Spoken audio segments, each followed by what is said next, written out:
Hello दोस्तों, आज की इस वीडियो में हम लोग जानेंगे एंड्रयू लेनी का वो सीक्रेट अप्रोच जिससे वो मल्टीबैगर स्टॉक फाइंड कर पाते थे। उनके अप्रोच को जान के आज से आप भी अपने लिए आसानी से मल्टीबैगर स्टॉक खोज सकते हैं और उसमें इन्वेस्ट कर सकते हैं। एंड्रयू लेनी के अप्रोच जानने से पहले उनके बारे में जान लेते हैं कि वो कौन थे। Who is Andrew Lenny? Andrew Lenny एक स्लेव थे, यानी कि गुलाम, जो Nazi German aerial welfare branch में वर्ल्ड वॉर 2 के दौरान काम करते थे। उसके बाद वहाँ का कैद से फरार हो गए और एक स्टेज डायरेक्टर के रूप में काम करने लगे। फिर उसके बाद वो यूनाइटेड स्टेट इमाइग्रेट कर गए, जहां पर उसने एज ए स्टॉक ब्रोकर के रूप में he made over 1 million cold calls during his 34 year. उसके बाद उसने फर्म्स के रिसर्च के अनुसार लोगों को stocks and opportunity sell out करना शुरू किया। बाद में उसने पाया कि most of the research and recommendation जो उन्हें फर्म्स प्रोवाइड करती थी वो यूजलेस था, जिसके कारण वो अपना वैल्यूएबल क्लाइंट्स खोते जा रहे थे। इसलिए एंड्रयू लेनी ने स्टॉक पिकअप करने का कला को ही सीखने का निर्णय लिया, ताकि वो खुद से रिसर्च और एनालिसिस करना सीख सकें और ज्यादा से ज्यादा क्लाइंट को एक्वायर कर पाएं और साथ ही क्लाइंट को लंबे समय तक रिटेन भी कर पाएं। और इसी लर्निंग के कारण वो आगे चल के बहुत ही अच्छा स्टॉक पिकअप किए, जैसे H&R block, automatic data processing, जो उनके क्लाइंट्स को 1,00,000% से भी ज्यादा का रिटर्न कमा के दिया। अब मैं आपको एंड्रयू लेनी का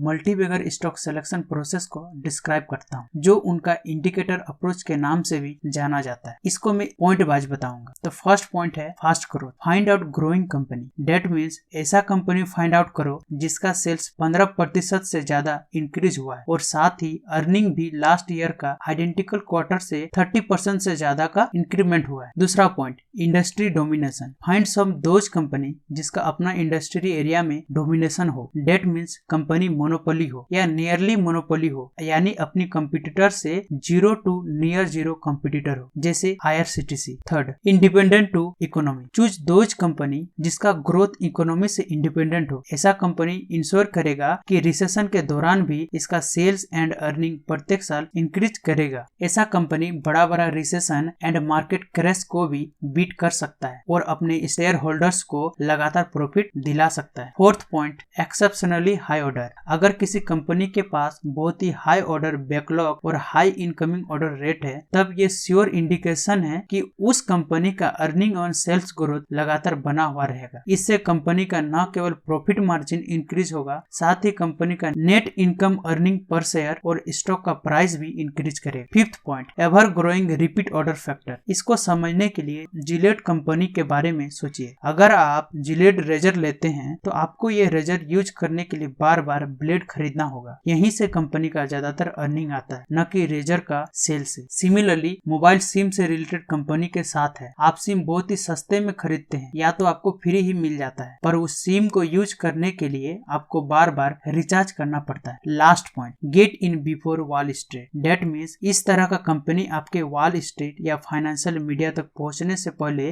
फाइंड आउट करना है। एक बार इन लोगों तक पहुंचने के बाद ज्यादातर मल्टीबैगर पोटेंशियल कंपनी इवापोरेट हो जाती है या लगभग समाप्ति हो जाती है, या तो उस कंपनी का जो वैल्यूएशन होता है वो बहुत ही ज्यादा बढ़ जाता है। तो इन सभी पॉइंट्स को अगर आप अपने दिमाग में रखते हैं तो आप भी मल्टीबैगर कंपनी फाइंड आउट कर सकते हैं। इसी तरह का इंफॉर्मेटिव वीडियो और भी देखने के लिए हमारे YouTube channel invest mindset academy को जरूर सब्सक्राइब करें और अपने दोस्तों के साथ शेयर जरूर करें। आज की इस वीडियो में इतना ही। धन्यवाद।